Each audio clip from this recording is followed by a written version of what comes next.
Bíblias em Marcos, capítulo 8. Dando continuidade à pregação neste Evangelho. Marcos, capítulo 8, verso 1 até o verso de número 21. Será a exposição nesta noite. Marcos, capítulo 8, verso 1 até o verso de número 21. Assim nos diz, meus irmãos, a palavra do nosso Senhor. Naqueles dias, quando outra vez se reuniu grande multidão, e não tendo eles o que comer, chamou Jesus os discípulos e lhes disse: Tenham compaixão desta gente, porque há 3 dias que permanecem comigo e não têm o que comer. Se eu os despedir para suas casas em jejum, desfalecerão pelo caminho. E alguns deles vieram de longe. Mas os seus discípulos lhe responderam: Donde poderá alguém fartá-los de pão neste deserto? E Jesus lhes perguntou: Quantos pães tendes? Responderam eles: 7. Ordenou ao povo que se assentasse no chão. E tomando os 7 pães, partiu-os após ter dado graças, e os deu aos seus discípulos, para que estes os distribuíssem, repartindo entre o povo. Tinham também alguns peixinhos, e, abençoando-os, mandou que estes igualmente fossem distribuídos. Comeram e se fartaram, e dos pedaços restantes recolheram 7 cestos. Eram cerca de 4.000 homens. Então Jesus os despediu. Logo a seguir, tendo embarcado juntamente com seus discípulos, partiu para as regiões de Dalmanuta. E saindo os fariseus, puseram-se a discutir com ele. E tentando, pediram-lhe o sinal do céu. Jesus, porém, arrancou do íntimo do seu espírito um gemido e disse: Porque pede esta geração um sinal? Em verdade vos digo, que a esta geração não se lhe dará sinal algum. E deixando-os, tornou a embarcar e foi para o outro lado. Ora, aconteceu que se esqueceram de levar pães e no barco não tinham consigo senão um só. Preveniu-os Jesus, dizendo: Vede, guardai-vos do fermento dos fariseus e do fermento de Herodes. E eles discorriam entre si: É que não temos pão. Jesus, percebendo, lhes perguntou: Por que discorreis sobre o não teres pão? Ainda não considerastes, nem compreendestes? Tendes o coração endurecido? Tendo olhos, não vedes? E tendo ouvidos, não ouvis?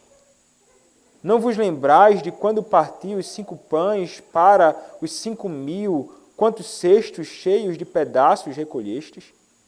Responderam eles: 12.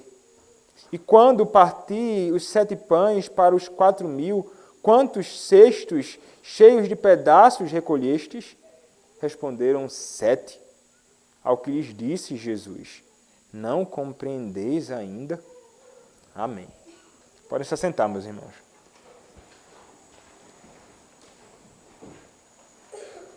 Vamos orar ao nosso Deus. Nosso Senhor, quero te pedir, Pai, neste momento, mais uma vez, Pai, que o Senhor me use na pregação da Tua Palavra. Usa-me, Senhor, que eu seja fiel à pregação, ao Teu texto. Usa-me com graça, Pai, e amor na pregação da Tua Palavra.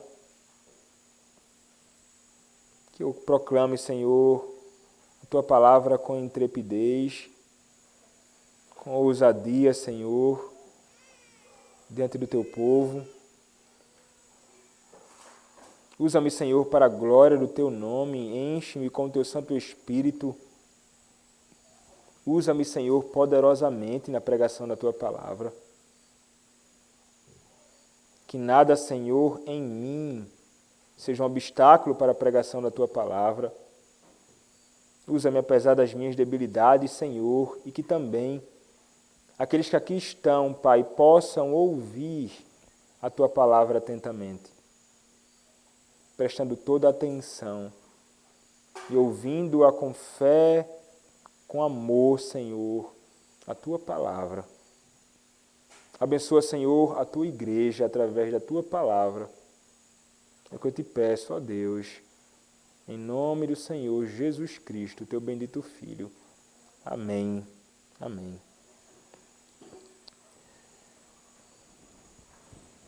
Meus irmãos, nós temos contemplado no Evangelho de Marcos não somente lições grandiosas, mas grandiosos atos do nosso Senhor Jesus Cristo em favor dos homens. Nós contemplamos, meus irmãos, até aqui grandes ações do nosso Senhor Jesus Cristo sendo feita em favor de muitos. Ocasiões em que Ele cura, ocasiões em que Ele liberta, ocasiões em que Ele repreende homens pela dureza do seu próprio coração, inclusive os seus próprios discípulos, ocasiões em que Ele se levanta contra homens que tinham o desejo de perverter a sua doutrina e de macular o seu evangelho.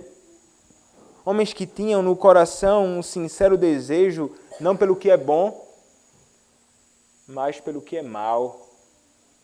O sincero desejo de destruir o próprio Senhor Jesus Cristo, bem como tudo aquilo que está ligado ao Senhor Jesus Cristo.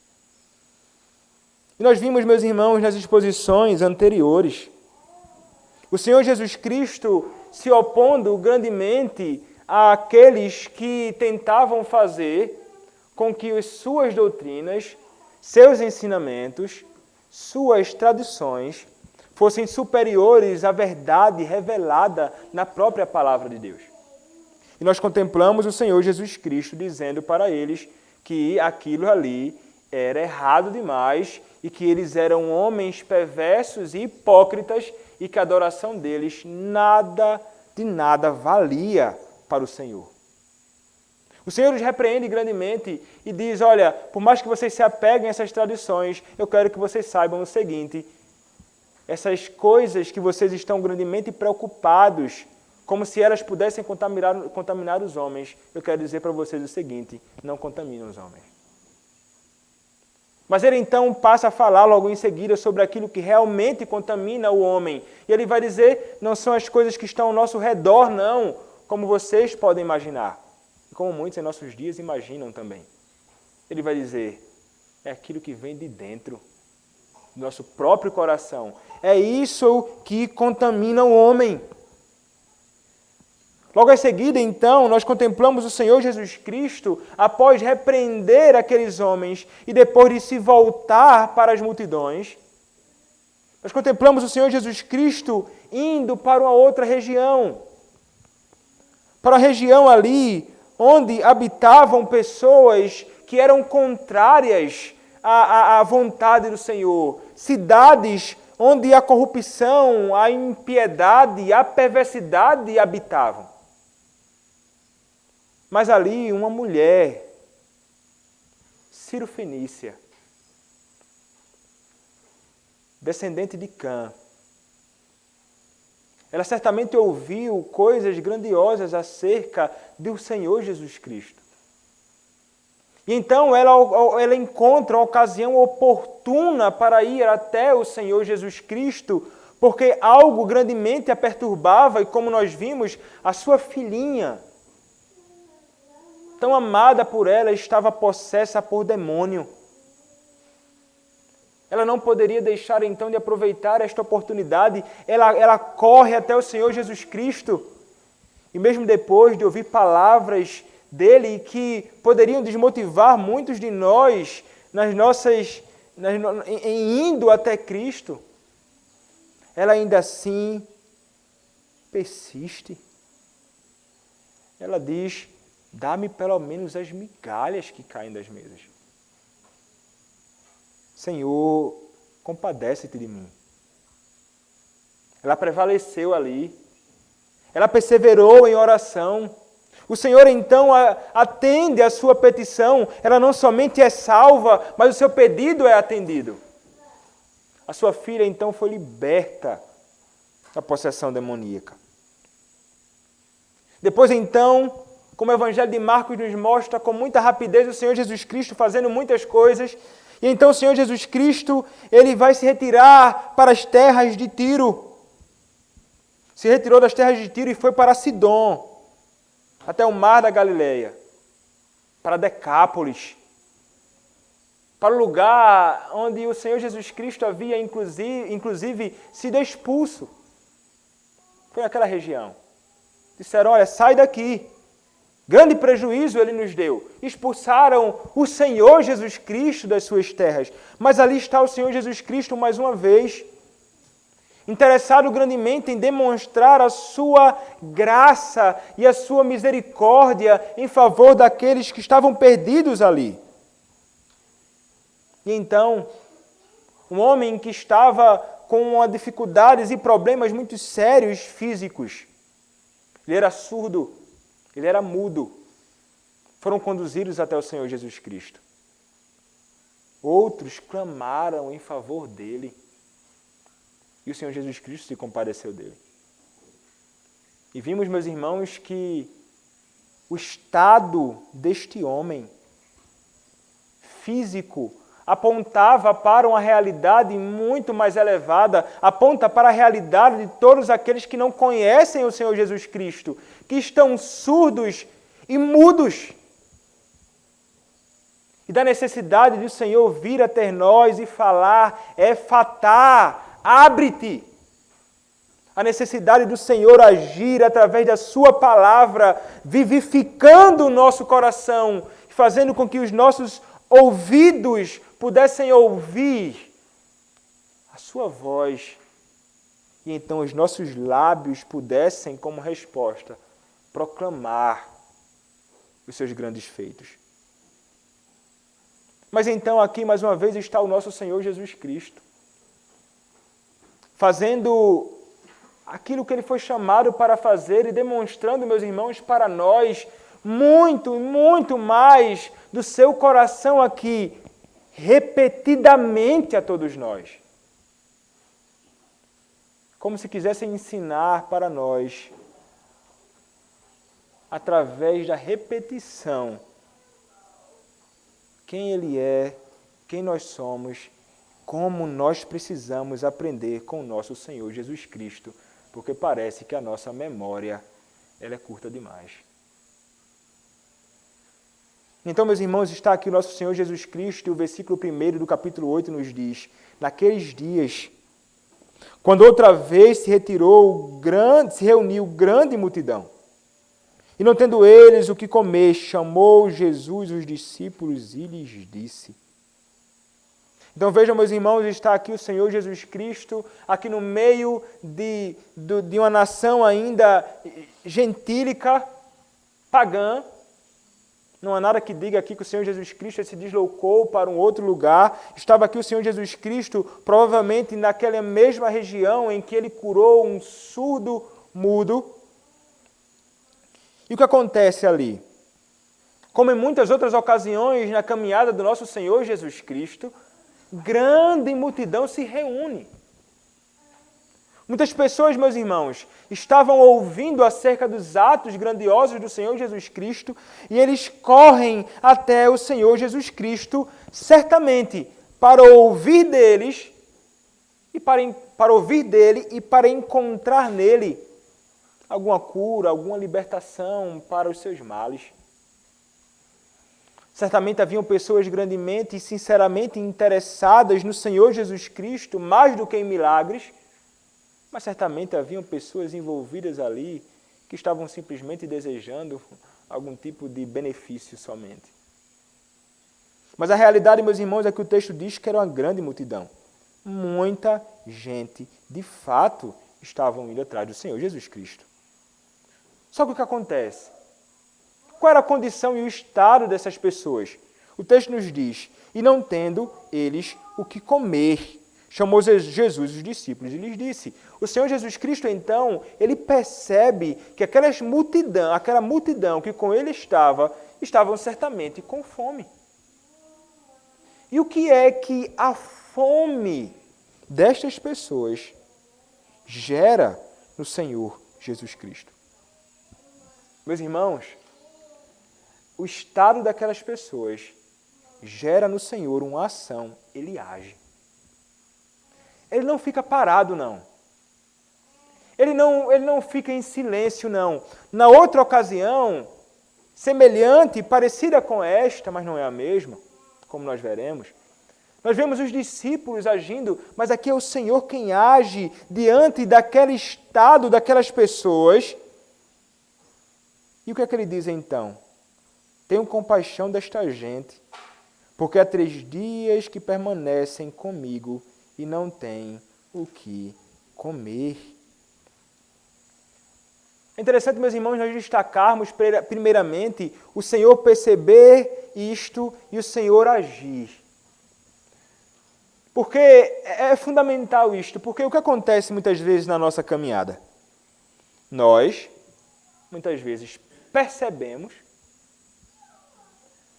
as necessidades dos outros, seja fome, frio ou qualquer outro problema, e muitas vezes nós não agimos.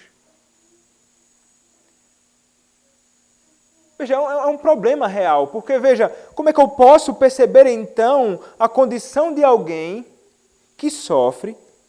Eu tenho todas as condições para socorrer esta pessoa e eu não estou agindo em favor desta pessoa. Meus irmãos, a contemplação da necessidade dos outros deveria nos conduzir a agirmos semelhantemente a Cristo. Agindo, é ação, a ação é necessária. Como numa ocasião contada por alguém, quando Sinclair Ferguson estava em determinado evento, junto a um outro amigo dele, assistindo a alguma palestra. E então aconteceu que uma mulher que estava trabalhando ali, ela, salvo engano, estava passando com uma bandeja para distribuir água ou algo para as pessoas que estavam envolvidas naquele evento. Aquela mulher, então, ela tropeça e cai diante de Sinclair e do seu amigo. Sinclair, então, olha para aquilo e como que reage dizendo assim, puxa vida, que coisa difícil, ela caiu e tudo mais. Então, o outro diz assim, a compaixão e a misericórdia, ela tem braços e mãos, levanta, pega e levanta ela. Não é só ficar olhando. A compaixão e a misericórdia, ela tem braços que são estendidos para ajudar e socorrer. Esta é a lição que o Senhor Jesus Cristo certamente ensina e deseja ensinar aos seus discípulos, bem como a nós. Não adianta simplesmente ficarmos, coitadinho, que coisa difícil, né? Pois é. Se eu tenho recursos em mim para ajudá-lo, e não estou falando necessariamente sobre questões financeiras, não. É você socorrer com o que puder socorrer aquela pessoa. É você demonstrar algum tipo de compaixão pelos outros. E vejam, meus irmãos, eles não precisam ser nossos irmãos em Cristo para isto. Porque se você considerar o contexto em que o Senhor Jesus Cristo está fazendo aqui, Ele não está fazendo isso com crentes, não. Eram gentios do meio de uma cidade de povos que não conheciam o Senhor. Ele se compadece deles e age. O nosso Senhor Jesus Cristo, meus irmãos, é o maior padrão que nós temos para agirmos neste mundo. Ele é o nosso maior exemplo. E o que é que acontece? Ele tem compaixão, é isso que nos diz o texto. Ele se compadece dos homens. Por quê, meus irmãos? Porque o texto nos diz, há 3 dias permaneciam aquelas pessoas com ele. 3 dias com ele. E não têm o que comer. Provavelmente eles já tinham comida antes, mas já estavam ali há dias, comeram tudo. Não eram poucas pessoas, meus irmãos. E aquelas pessoas estavam já com muita fome. E certamente fracas demais já. Mas como é interessante nós percebermos aqui, que essas pessoas, ainda que sejam de nações de gentios, eles estavam ali ouvindo o Senhor. E nós não podemos pensar que o Senhor Jesus Cristo estava aqui simplesmente fazendo caridade, entregando algum tipo de benefício físico para eles. Nós conseguimos e temos contemplado no Evangelho de Marcos que toda ocasião que o Senhor Jesus Cristo tem, Ele fala da palavra.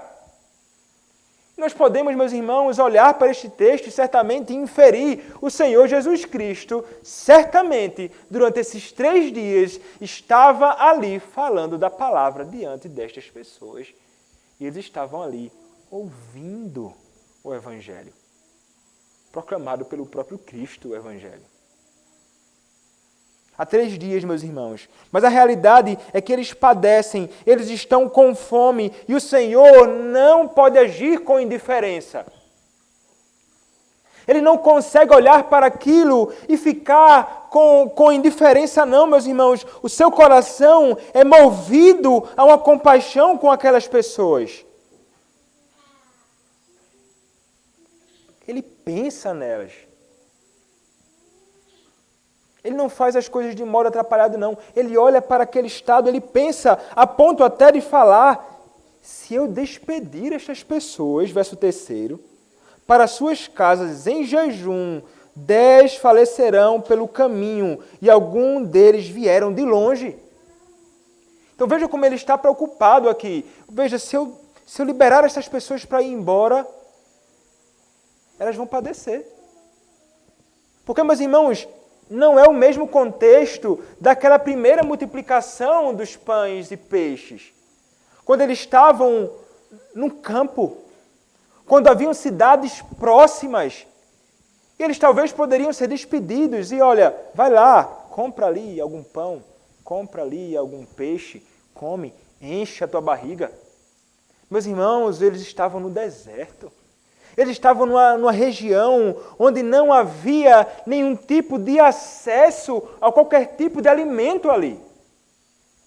O Senhor está consciente, se deixar ir, eles padecerão. E como o Senhor, meus irmãos, nos ensina a atentarmos realmente para a necessidade das pessoas e a considerarmos seriamente o seu estado.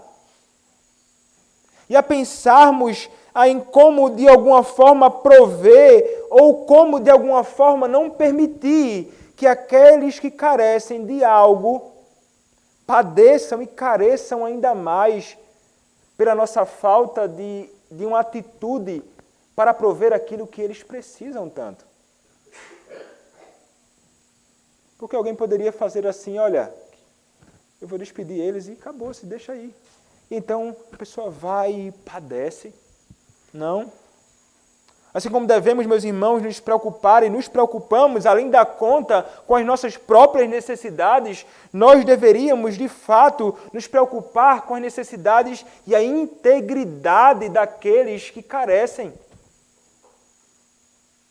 Pensando na preservação da vida daquelas pessoas. O Senhor sabia que eles teriam grandes problemas. Como nós nos salvaguardamos para que não tenhamos problemas reais na nossa caminhada, não sejamos egoístas e sejamos também interessados em também ajudar aqueles que estão ao nosso redor, sendo eles crentes ou não. Obviamente, meus irmãos, que a palavra do nosso Senhor nos diz, e nós encontramos isso nas epístolas, que devemos nos interessar e cuidar, sobretudo, daqueles que são os nossos irmãos na fé. Devemos cuidar de todos eles.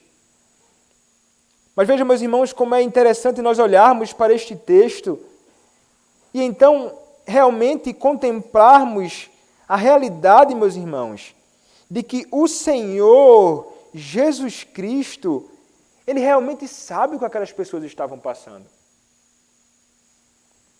Meus irmãos, o Senhor Jesus Cristo, Ele experimentou fome. Será que o Senhor Jesus Cristo não sentiu fome naquele período em que ele passou muito tempo sem comer ali quando foi tentado por Satanás? Meus irmãos, a palavra do nosso Senhor, por exemplo, em Hebreus capítulo 4, nos fala que o Senhor Jesus Cristo, ele experimentou muitas coisas à nossa semelhança. Hebreus capítulo 4, a partir do verso 14, nos diz: Tendo, pois, a Jesus, o Filho de Deus, como grande sumo sacerdote, que penetrou os céus, conservemos firmes a nossa confissão. Porque não temos sumo sacerdote que não possa compadecer-se das nossas fraquezas. Antes foi ele tentado em todas as coisas, a nossa semelhança, mas sem pecado. Meus irmãos, assim como o Senhor sabia das necessidades daquelas pessoas, o Senhor Jesus Cristo é aquele que sabe das nossas necessidades e Ele é também aquele que se compadece das nossas necessidades, porque Ele, semelhantemente a nós, experimentou muitas coisas nesta vida. Ele sabe, Ele conhece, Ele sabe mais do que nós mesmos, inclusive aquilo que nós carecemos nesta vida. E este Senhor, meus irmãos, que está agindo ali em favor daquelas pessoas, e este é o mesmo Senhor que age em favor de nós hoje. Por mais que Ele não esteja presente fisicamente em nosso meio, é o mesmo Cristo. É o mesmo Cristo que age em favor de nós. Mas então, meus irmãos, o que o texto nos diz? O versículo 4 nos diz a resposta dos seus discípulos, que é admirável. Mas os seus discípulos lhe responderam: donde poderá alguém fartá-los de pão neste deserto? Donde poderá alguém fartá-los de pão neste deserto? Talvez o Senhor Jesus Cristo poderia perguntar assim para eles, né? Como assim, meu amigo? Mas é interessante que o Senhor não responde assim para eles. O Senhor, inclusive, aqui, inicialmente, não os repreende, mas, meus irmãos, como isto é admirável, mas no sentido negativo da coisa. Porque, meus irmãos, os discípulos que aqui estão, são os discípulos que estiveram noutra ocasião semelhante com o Senhor Jesus Cristo. Como podem eles olhar para as circunstâncias ao lado e pensar assim: rapaz, no deserto? No deserto tem condição não. Como é que as coisas se resolvem aqui? Meus irmãos, para onde os discípulos olharam? Além da amnésia dele, que nós falaremos mais um pouco à frente. Aqui, meus irmãos, nisto e nesta atitude deles, em perguntar, isso nos mostra onde estavam os olhos desses homens. Os olhos deles estavam no lugar errado. Os olhos deles estavam nas circunstâncias. Estamos no deserto, como é que resolve isso? É semelhante a nós, muitas vezes, na nossa caminhada, de fato. Estamos passando por uma situação bem complicada e difícil, parece que as coisas não irão se resolver na nossa vida. Por qual razão, então, nós rapidamente concluímos tais coisas? Porque nós olhamos para as circunstâncias ao nosso lado e pensamos: de onde virá socorro para mim? Como é que eu serei tirado desta condição? Não há como. Mas, meus irmãos, isto não deveria acontecer, ainda que aconteça com frequência na minha e na sua vida. Com frequência na minha e na sua vida. Para onde os discípulos deveriam olhar? Para onde nós devemos olhar em ocasiões como estas?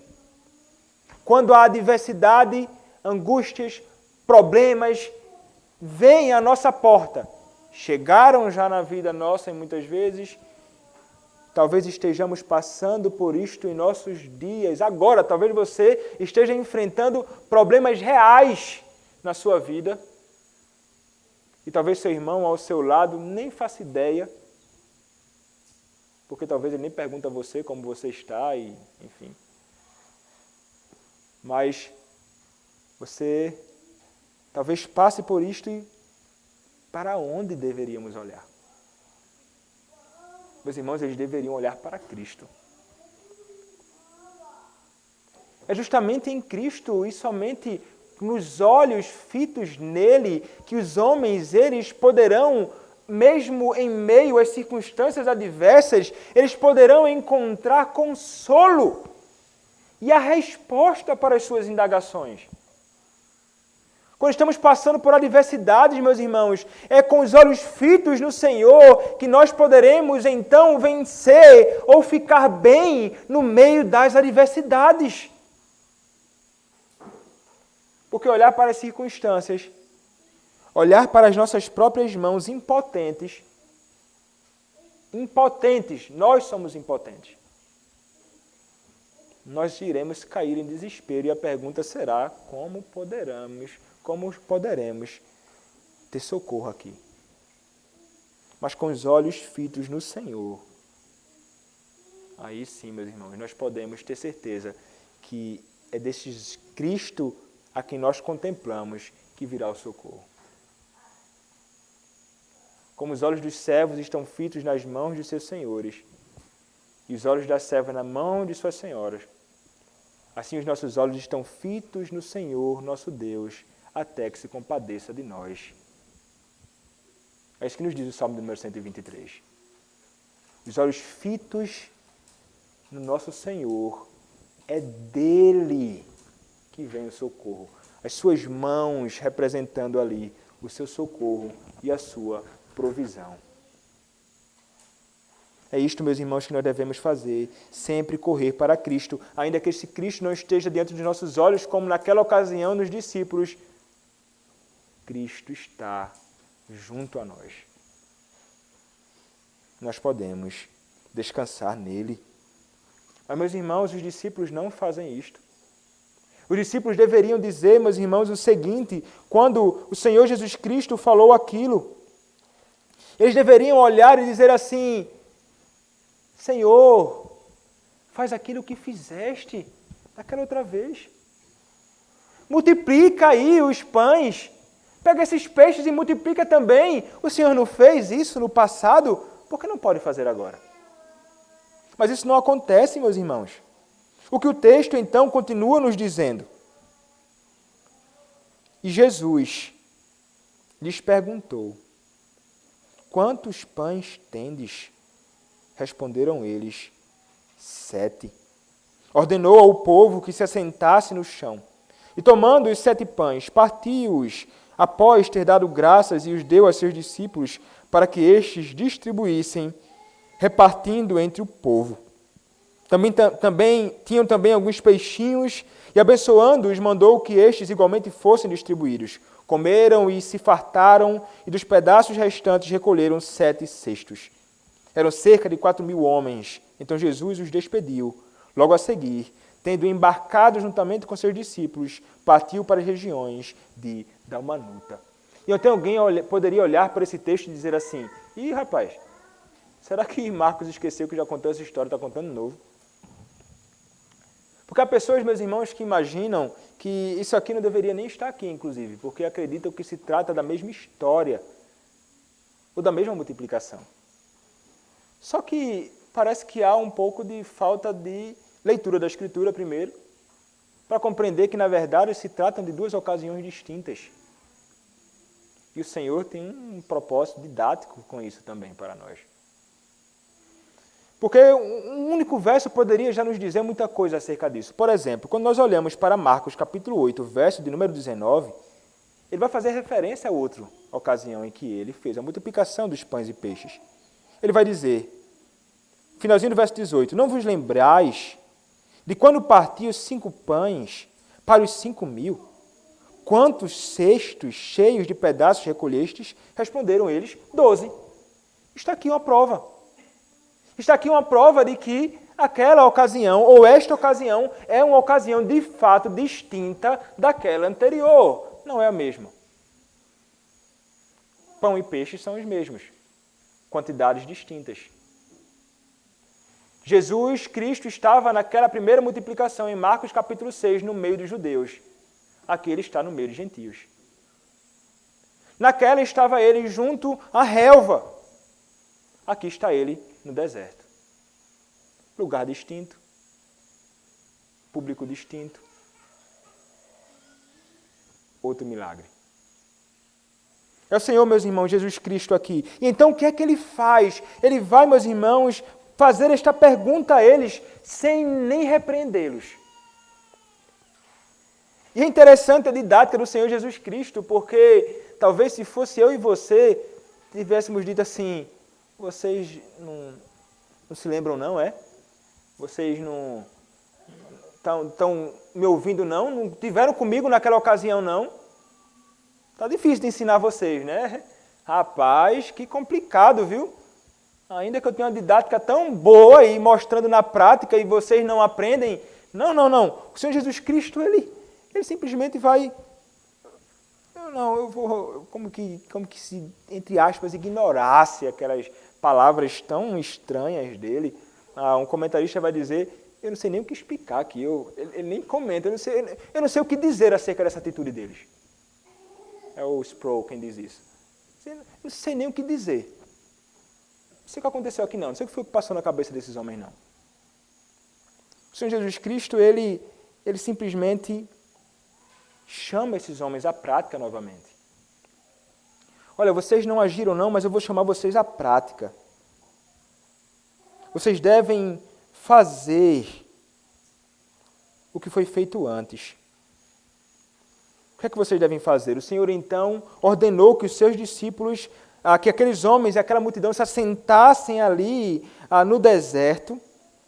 E então o Senhor pegou aqueles pães, 7 pães, e ele então fez o quê? O texto nos diz, ele pegou e, tomando os 7 pães, partiu-os, após ter dado graças, e deu aos seus discípulos, para que estes os distribuíssem. Então os discípulos ali estavam continuamente distribuindo aqueles pães que foram multiplicados para aquela multidão de pessoas. O texto nos diz, mais de 4.000 pessoas, meus irmãos, e haviam homens e mulheres. E o Senhor então, ele multiplica e dá, após ter dado graças. É interessante, né? Exatamente aquilo que nós fazemos. Quando nós temos a graça de ter algo para comer, ou nós damos graças, né? O Senhor, ele dá graças pelo alimento que será distribuído pelas pessoas. Eu acho até interessante que aqui, no Nordeste, ninguém fala assim, não. Geralmente a gente diz assim, vamos orar, agradecer pela comida. Vamos orar pela comida, ou orar pelo almoço. Pronto. Aí a primeira vez que, não sei qual foi a casa, não sei se foi na casa do presbítero Tiago, ou foi lá em Rondon ainda com o pastor Isaías, não sei. Vamos dar graças, interessante. Lá no Nordeste ninguém fala assim não. Eu aprendi aqui, de fato, aqui está, o Senhor, ele dá graças pelo alimento. Então distribui. Os discípulos estão ali, meus irmãos, distribuindo este elemento ou estes alimentos entre aquelas pessoas e impressionantemente, meus irmãos, além de multiplicar os pães, ele também vai pegar os peixes e vai distribuir, abençoando aqueles peixes, e toda aquela multidão é alimentada ali diante daqueles discípulos mais uma vez. A ponto, inclusive, de sobrar cestos cheios de pedaços do alimento. E aqui esses cestos provavelmente eram cestos, inclusive, maiores que aqueles que foram utilizados na primeira multiplicação. São, inclusive, palavras distintas que são utilizadas aqui. É como se fosse o mesmo cesto, semelhante àquele que Paulo entrou quando ele estava fugindo, né? E ele então se escondendo do cesto e desce. Era certamente algo grande, capaz de comportar um homem dentro. Então aqui sobrou muito alimento, como o Senhor é maravilhoso em suprir abundantemente aqueles que careciam daquilo, a ponto de sobrar. E quando nós pensamos sobre isto e pensamos na questão do Senhor providenciar e sobrar abundantemente, nós podemos pensar na nossa vida também. Porque O que nós recebemos de Cristo que não seja em abundância? É estranho quando nós recebemos algo do Senhor, seja físico, seja espiritual, e nós tratemos aquilo como se estivesse faltando alguma coisa. Como se o Senhor não nos tivesse dado realmente aquilo que nós precisamos. Mas a realidade é, meus irmãos, que o Senhor, Ele nos dá, e nos dá em abundância aquilo que precisamos. O que você tem sobre a mesa da sua casa, aí você chega e diz assim, rapaz, eu tenho ovo. Ovo e pão. E à noite? Pão e ovo. E no outro dia, ovo cozido. No outro, ovo frito. Ovo mexido. Ovo com ovo. Pão com pão. Pão com oxe, como falavam no seminário, ou melhor, na escola. Pão com oxe. O que é pão com oxe? É quando o cara abria o pão, fazia, oxe, não tem nem manteiga. É tipo assim, realmente está complicado aqui. Mas a realidade é, o Senhor nos dá aquilo e meus irmãos, Ele está nos dando o que precisamos de fato. Ainda que pensemos que precisemos de algo mais do que aquilo, a realidade é esta, Ele nos dá abundantemente o que precisamos. Nas questões físicas e espirituais, Ele nos dá de sobra aquilo que precisamos, para que possamos, inclusive, compartilhar com os outros. Compartilhar, seja o alimento físico, sejam as bênçãos espirituais que abundantemente o Senhor nos concede nesta vida, devemos compartilhar, porque abundantemente o Senhor nos dá. Sempre foi assim, meus irmãos, que o Senhor fez e agiu em favor dos seus. Mas então, meus irmãos, o que acontece? Depois do Senhor fazer tudo aquilo e despedir esta multidão, agora com a barriga cheia, certamente o coração inflamado, cheio das verdades do Senhor, porque tantas coisas maravilhosas Ele deve ter dito ali. O que é que o texto nos diz? Logo a seguir, tendo embarcado, juntamente com seus discípulos, partiu para as regiões da Dalmanuta. Então agora, meus irmãos, ele entra num barco e olha, ele vai embora para um outro lugar. E o que acontece então? O que acontece é que agora ele vai se deparar não com a multidão interessada em receber dele benefícios grandiosos, espirituais, bem como físicos, mas ele vai se deparar com homens maus. Aqui entram mais uma vez aqueles que são os inimigos do Senhor Jesus Cristo. O Senhor Jesus Cristo parece que não tem paz na sua caminhada. E então, meus irmãos, o texto nos diz que, saindo os fariseus, puseram-se a discutir com ele e, tentando, pediram-lhe um sinal do céu. Meus irmãos, os fariseus, bem como os saduceus, que em Mateus é narrado, Mateus capítulo 15, vai ser apresentada a realidade que não tinham apenas os fariseus, uma facção religiosa, mas também os saduceus aqui envolvidos. Estes homens, eles estão ali para questionar o Senhor Jesus Cristo. E puseram-se a discutir com ele. Vejam só, esses homens saem do seu lugar e chegam até o Senhor Jesus Cristo e eles querem arrumar confusão com ele. E eles esperam algo. Eles pedem que o Senhor faça um tipo de sinal. Talvez algum tipo de manifestação extraordinária vindo dos céus, para que eles então realmente tivessem a comprovação de que Cristo era Deus. Então eles queriam um sinal que fosse segundo a sua própria vontade. Eu quero um tipo de sinal. E eles esperavam algo. Mas, meus irmãos, o Senhor Jesus Cristo havia feito muitos sinais já no meio daqueles homens. Eles certamente ouviram de grandes obras, curas, libertações, milagres extraordinários. Que sinal mais estes homens precisam para realmente abraçar aquele Cristo como Deus verdadeiro e como Messias prometido? O Senhor Jesus Cristo, meus irmãos, diante daquela ocasião, Ele não consegue ficar tranquilo com isto. Meus irmãos, a dureza do coração destes homens faz com que o Senhor Jesus Cristo, como diz o versículo de número 12, arranque do seu íntimo, do seu espírito, um gemido. Meus irmãos, aqui se trata do Senhor Jesus Cristo verdadeiramente triste com a dureza do coração daqueles homens. Meus irmãos, quando ele vai falar, arrancou do íntimo do seu espírito, do seu ser, do seu coração, um gemido. Ele está triste, meus irmãos. Triste. Admirado também com a dureza do coração daqueles homens. Seus inimigos. Inimigos de Deus, inimigos do próprio Cristo. E ele pergunta então, por que pede esta geração um sinal? Em verdade vos digo que a esta geração não se lhe dará sinal algum. Meus irmãos, ele fica triste com aquilo. Ele fica triste com a dureza do coração do homem, ele fica triste com aquele tipo de pecado,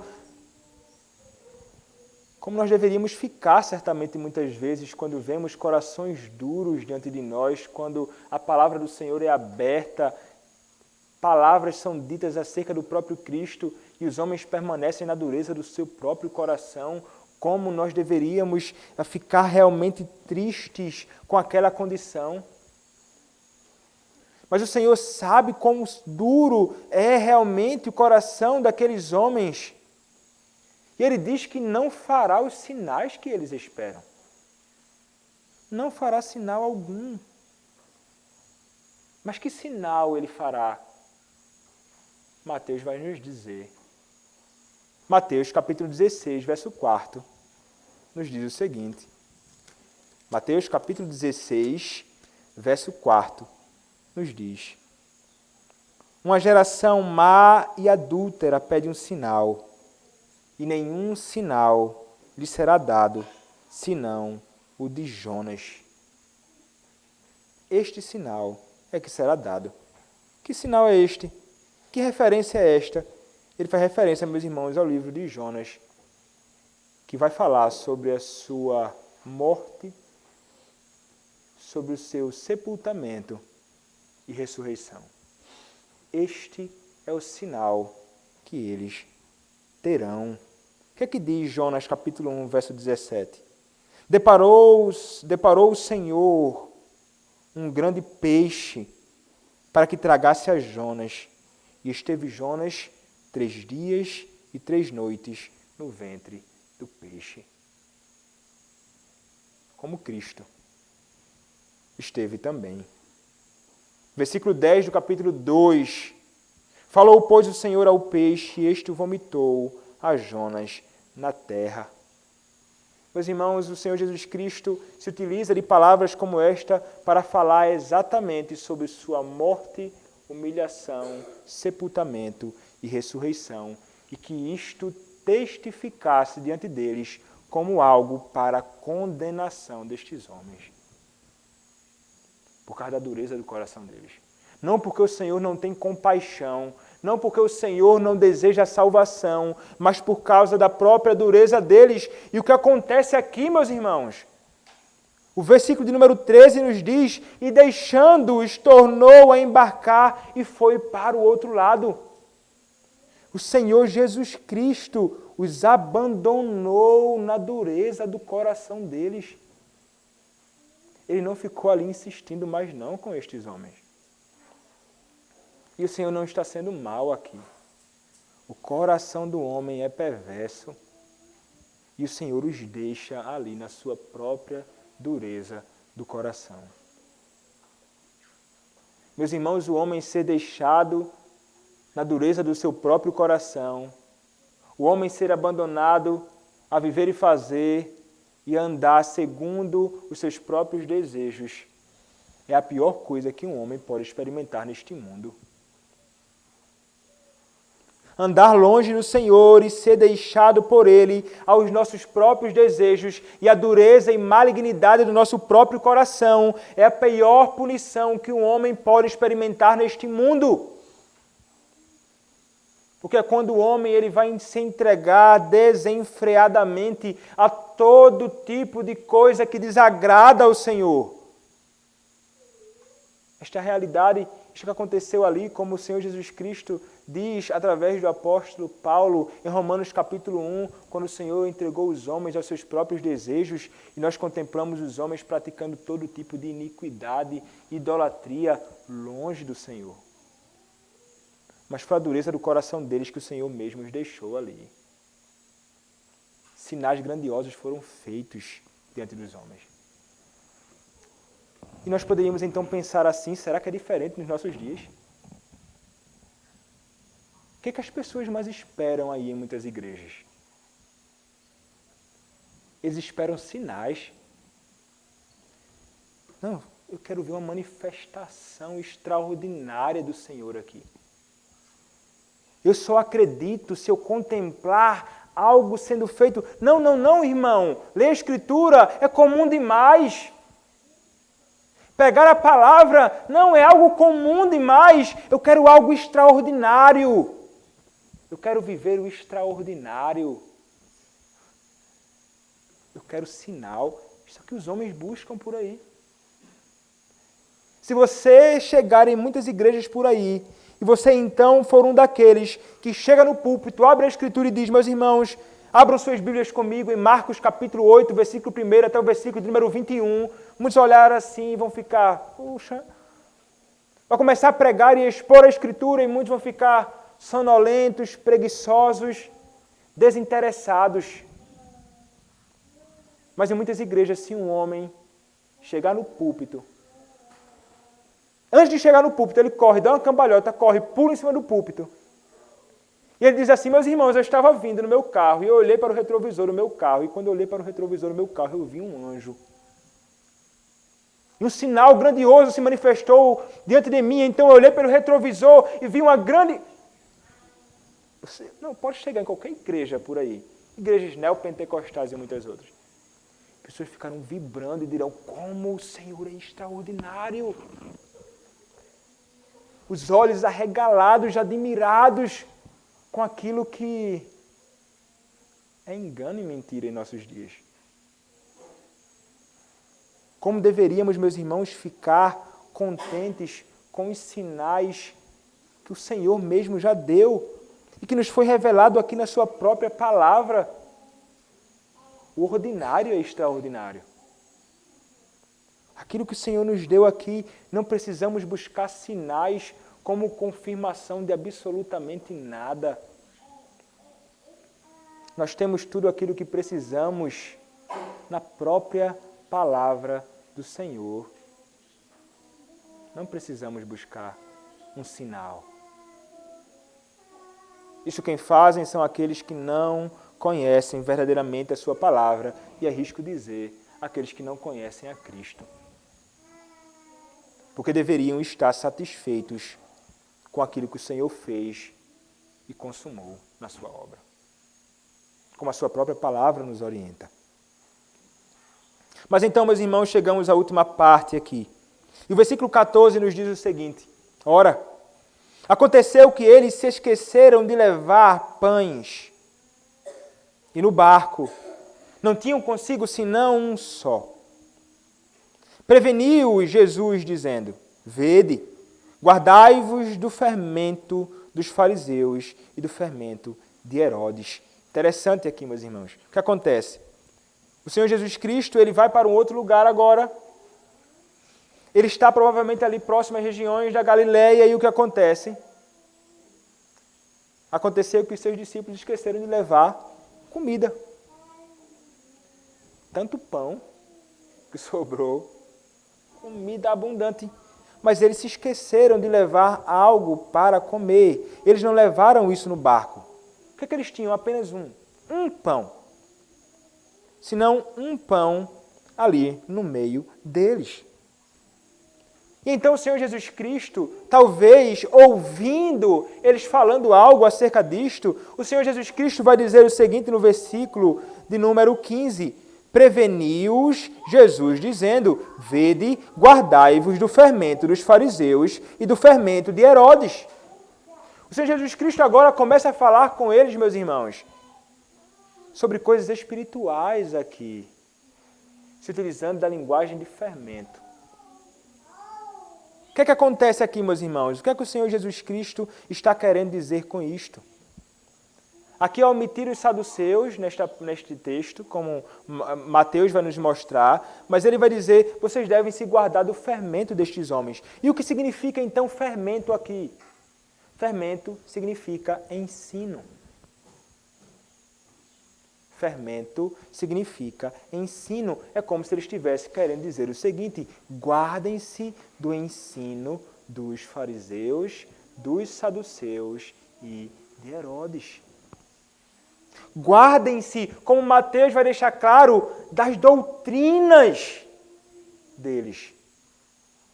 É disso que vocês devem se guardar, mas ele vai usar aqui a linguagem do fermento. E o fermento, meus irmãos, é algo interessante. Que quando ele está lá, ali no elemento em que ele é aplicado, ele cresce e é como se fosse imperceptível a sua ação. Ele está dizendo assim, olha, se o ensino dos fariseus entrar em vocês, inicialmente parecerá algo simples. Este pecado, este mal, este fermento. Mas ele depois se mostrará grandemente terrível. Fujam do fermento dos fariseus. E qual então era, meus irmãos, o fermento dos fariseus? O fermento dos fariseus era a sua doutrina, sobretudo a sua tradição e o seu apego às tradições dos homens. Ele vai dizer então, vocês devem se guardar disto. Vocês devem fugir do falso ensino. E quanto aos saduceus? Os saduceus, meus irmãos, eram homens céticos. E ele vai dizer, vocês devem fugir do ceticismo, da incredulidade destes homens. E quanto a Herodes, vocês não devem se envolver com o secularismo deste homem perverso, que parecia se agradar dos ensinos e palavras proferidas pelo próprio João Batista, mas na verdade ele era um homem promíscuo, envolvido com grande pecado de adultério, lascívia. Um homem cobiçoso, ele diz, vocês devem fugir destas coisas, meus discípulos. E, meus irmãos, esta é uma realidade para nós hoje. O Senhor Jesus Cristo poderia dizer para cada um de nós hoje, cuidado, tenham cuidado com o fermento dos fariseus, tenham cuidado com a falsa doutrina, tenham cuidado com a lascívia, tenham cuidado com o pecado, porque ele, como fermento, ele entra e parece inicialmente imperceptível, mas depois teremos grandes problemas. É assim que todos os discípulos do Senhor Jesus Cristo devem agir em todos os momentos da sua vida, guardando-se disto. Deveríamos colocar uma porta nos nossos corações para que possamos então lutar e impedir que este fermento da falsa doutrina entre no nosso coração e se espalhe para os nossos membros. Devemos guardar o nosso coração para que a lascívia e o fermento de Herodes, a malignidade, a cobiça, o adultério não entre. Como disse alguém, são as portas que nós temos para o pecado entrar pelos olhos, pelos ouvidos. Vai então, talvez encontrar morada no nosso próprio coração. Ele vai dizer, guardem-se disto. Porque, meus irmãos, muitas vezes nós podemos pensar, não, mas esse meu envolvimento com este pecado aqui é tão pouca coisa, se trata de uma cobiça somente, eu só estou pensando aqui, eu não estou fazendo nada não. Estou cobiçando aquela moça, estou cobiçando aquele rapaz, mas olha, é só aqui. Mas é aqui que começa. A prática virá e começa aqui. Meus irmãos, nós não podemos, de fato, dar lugar a qualquer tipo de pecado, porque ele se transformará num monstro que pode destruir a nossa vida, pode destruir, inclusive, a igreja do Senhor Jesus Cristo. Quantas igrejas por aí, meus irmãos, inclusive a mãe da nossa igreja presbiteriana no Brasil, começou a dar lugar a espaços, a coisas que algumas pessoas poderiam dizer, não, qual o problema a mulher pregar? Não, qual o problema assumir a liderança aqui? Qual o problema? Não, mas qual o problema dando lugar a doutrinas de homens? E depois se tornou o que se tornou. Igrejas liberais. Como deveríamos cuidar da nossa igreja? Muitas vezes nós vemos, até na nossa própria denominação, brechas sendo dadas, e parece que nós não aprendemos com a história. E parece que nós não atentamos para as instruções do Senhor Jesus Cristo aqui. Meus irmãos, nós devemos lutar realmente contra isto. E devemos, inclusive, orar, todos nós, por todos aqueles que estão envolvidos hoje com a igreja do Senhor Jesus Cristo, aqueles que lideram hoje a igreja de Cristo, a fim de que eles não permitam que as doutrinas falsas possam adentrar em qualquer tipo de coisa que é contrária à vontade do Senhor. O Senhor diz para os seus discípulos, guardem-se do fermento. Mas o que acontece? Os discípulos, eles não compreendem as coisas do Senhor. O versículo de número 16 nos diz, e eles discorriam entre si, é que não temos pão. Falou de fermento, né? De repente está falando de pão, a gente não tem pão aqui. Esquecemos o pão. Acho que é sobre isso que Cristo está falando aqui. Esquecemos, acho que Cristo está gostando não, viu? Era para a gente ter trazido na nossa bolsinha pão para a gente comer, para Cristo comer também conosco. Eles começaram a discorrer acerca disto, ali entre eles. E Jesus, então, talvez tenha escutado aquelas palavras dele. E Jesus, então, no versículo 17, diz, Jesus, percebendo, lhes perguntou, por que discorreis sobre o não terdes pão? Várias perguntas ele vai fazer aqui. Ainda não considerastes, nem compreendestes? Tendes o coração endurecido? Meus irmãos, o Senhor, é como se Ele estivesse questionando assim, meus irmãos, no geral. Olha, como é que vocês não conseguem discernir o que estou falando? Como é que vocês não conseguem compreender sobre o que eu estou tratando? Eu não estou falando aqui sobre pão, não. Eu não estou falando sobre este pão físico que vocês estão imaginando, não. Eu estou falando sobre coisas espirituais, sobre realidades outras, não sobre isto. Porque vocês se perdem nisto, como vocês podem ter o coração assim tão indiferente. Porque, meus irmãos, é como se o Senhor esperasse que eles realmente compreendessem aquilo. Já estavam andando com Cristo há tanto tempo, mas parece que não davam ouvidos ao que Cristo falava. Parece que eles não olhavam para aquelas realidades ditas por Cristo e procuravam discernir, pensar, refletir, meditar, e então, puxa vida, acho que o Senhor Jesus Cristo está falando sobre outras coisas aqui, não sobre o que estamos pensando.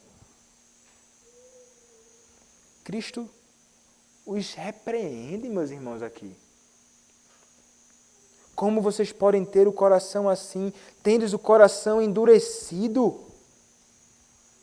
Como é que vocês podem ser tão cegos? É o outro questionamento dele. Tende olhos, não vedes? E tendo ouvidos, não ouvis? É interessante, meus irmãos, que essas palavras e este tipo de surdez e cegueira é pecado de fato. O Senhor vai acusar o seu povo no Antigo Testamento, em Jeremias capítulo 5, a partir do verso 20, acerca disto. Cegueira, surdez, pecado.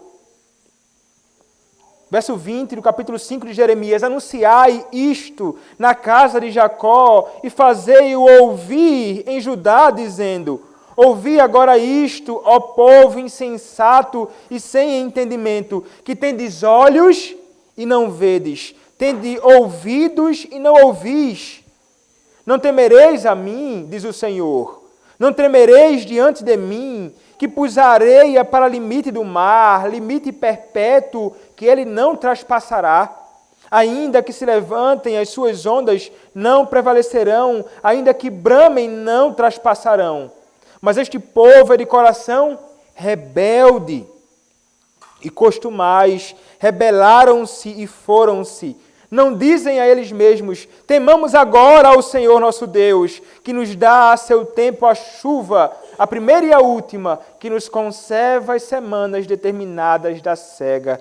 As vossas iniquidades desviam estas coisas, e os vossos pecados afastam de vós o bem. Tem ouvidos e não escutam, tem olhos e não veem. O Senhor acusa estes seus discípulos não somente de serem lentos, de corações frios às suas palavras, mas também de serem cegos e surdos diante das suas grandes maravilhas feitas ali e diante das suas palavras dirigidas a eles. Como não compreendem? E meus irmãos, o Senhor, Ele fala tantas vezes a nós, de tantos modos, através da sua palavra lida, através da sua palavra meditada, através da sua palavra proclamada, e parece que nós, semelhantemente aos discípulos aqui, não conseguimos discernir as suas palavras. Parece que nós não conseguimos e não damos crédito às suas palavras. Parece que nós escutamos muitas vezes, entra por aqui, sai por aqui, e não fica nem sombra do que entrou e saiu. Porque parece que nós não atentamos com atenção às palavras do Senhor. Será que você pode ser acusado? Será que essas palavras podem ser ditas acerca de você ou de nós nesta noite? Ainda não considerastes nem compreendestes, tende coração endurecido? Tende olhos, não vedes, e tende ouvidos, e não ouvis? Será que o Senhor não poderia falar estas palavras acerca de mim e de você nesta noite? Meus irmãos, Ele certamente poderia falar estas palavras acerca de mim e de você nesta noite, porque muitas vezes nós não discernimos a palavra, tratamos como que dando de ouvidos a sua vontade e a sua palavra, e não meditamos a fim de compreendermos a sua vontade. Isso é terrível, meus irmãos. Como é desagradável nós não ouvirmos e darmos atenção às palavras dos homens neste mundo, ainda mais desagradável e loucura é não darmos ouvidos devidamente às palavras do nosso Senhor que nos fala. Como deveríamos atentar, como deveríamos, meus irmãos, ouvir diligentemente. Cegueira e surdez muitas vezes estão em nós, ainda que sejamos pessoas com olhos muito bons e ouvidos muito bons, mas cegueira espiritual e surdez espiritual. Pecado que nós deveríamos nos arrepender e clamar ao Senhor que Ele nos conceda a graça de termos os olhos limpos e os ouvidos destapados para contemplarmos a sua vontade. Devemos clamar a Ele, clamar ao Senhor diariamente, meus irmãos, por isto. Porque isto, assim como naquele tempo na vida dos discípulos, se faz presente muitas vezes em nossa vida hoje. Mas ainda mais, o Senhor ainda vai dizer a eles, perguntando: não vos lembrais de quando partiram 5 pães para os 5.000, quantos cestos cheios de pedaços recolhestes? Responderam eles: 12. E de quando partiu os 7 pães para os 4.000, quantos cestos cheios de pedaços recolhestes? Responderam 7. Ao que lhes disse Jesus, não compreendeis ainda? Meus irmãos, o Senhor vai atacar com essas palavras mais uma vez aos seus discípulos, dizendo assim: olha, parece que vocês discorrem sobre o pão e parece que vocês não conseguem compreender também a realidade de que eu que fiz multiplicar para uma multidão imensa de pessoas poucos pães e peixes. Ele certamente poderia providenciar para eles muito mais ali naquela ocasião, com o pão que tinham, ou até mesmo sem ele. Mas o Senhor então vai atacar eles dizendo assim: parece que vocês esquecem rapidamente daquilo que faço. Parece que vocês são tomados por um tipo de amnésia, esquecimento contínuo. Vocês não conseguem se lembrar das coisas. Fiz a multiplicação ali, vocês se lembram? Quantos cestos? 12. Fiz aqui, multiplicação, quantos cestos? 7. Eles prontamente respondem: mas vocês estão esquecidos de todos os atos que eu tenho feito em favor de vocês. E parece, meus irmãos, que nós, semelhantemente aos discípulos, somos tomados muitas vezes de um tipo de amnésia espiritual acerca do cuidado do nosso Senhor por nós, desse Deus que provê absolutamente tudo o que precisamos. Porque diariamente nós temos tudo. Diariamente Ele nos dá tudo. Mas então uma ocasião, ela acontece distinta na nossa vida. Determinado dia as coisas não acontecem como eu esperava que deveriam acontecer. Algo em alguma ocasião parece faltar na minha vida. Eu prontamente me esqueço de todas as ocasiões em que o Senhor agiu em meu favor, provendo aquilo que preciso. Nós nos esquecemos do cuidado do Senhor nas nossas vidas, diariamente. Meus irmãos, esse tipo de atitude, este tipo de incredulidade, esse tipo de esquecimento nunca foi agradável ao nosso Senhor.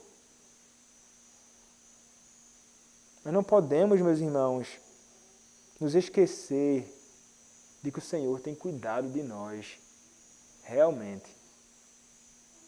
E que nós não temos, em nenhuma ocasião das nossas vidas, uma ocasião sequer para desconfiarmos do seu cuidado e para ficarmos insatisfeitos com aquilo que Ele tem feito em nós, para nós, em favor de nós. Não podemos ser como o povo do Senhor no passado, que tantos milagres contemplaram, tantos atos grandiosos contemplaram, mas esqueciam-se do Senhor.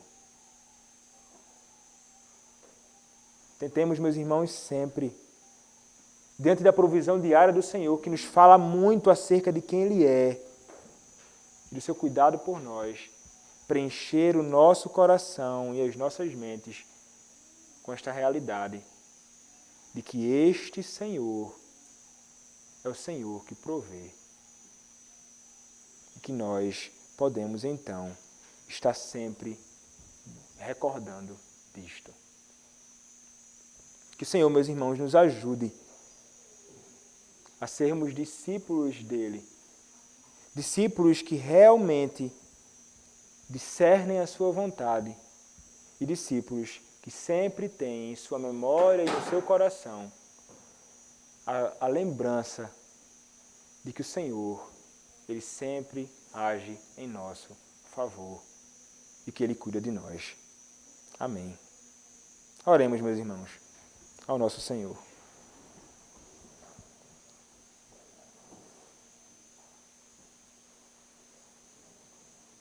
Nosso Deus, nós, Senhor, teus discípulos, somos muitas vezes, Pai, tão incrédulos e tantas vezes, Senhor, nós não nos recordamos e não temos na nossa mente, no nosso coração, as Tuas ações em nosso favor. E agimos, Pai, como se não conseguíssemos discernir a Tua vontade. E talvez isso aconteça por causa da dureza do nosso próprio coração, por causa da cegueira dos nossos olhos, por causa da surdez dos nossos ouvidos. E muitas vezes o Senhor, porque é misericordioso, nos recorda de tantas coisas diariamente, a fim de que nós jamais esqueçamos do Teu cuidado. Assim como este texto não foi colocado aqui em vão, não, mas para ensinar os discípulos acerca de quem Cristo é e da sua ação em favor dos seus e para a nossa instrução também. Ó Senhor, que nós possamos, Pai, realmente agir e viver como discípulos Teus, vivendo de um modo que seja agradável a Ti, fugindo da incredulidade, fugindo das falsas doutrinas, fugindo do secularismo, da lascívia, do pecado, fugindo de um coração duro, da cegueira e da surdez. Faz-nos, Pai, discípulos Teus que verdadeiramente Te ouvem e praticam, Pai, a Tua vontade. Ajuda-nos, Senhor, nós Te pedimos. Em nome do Senhor Jesus Cristo. Amém. Amém.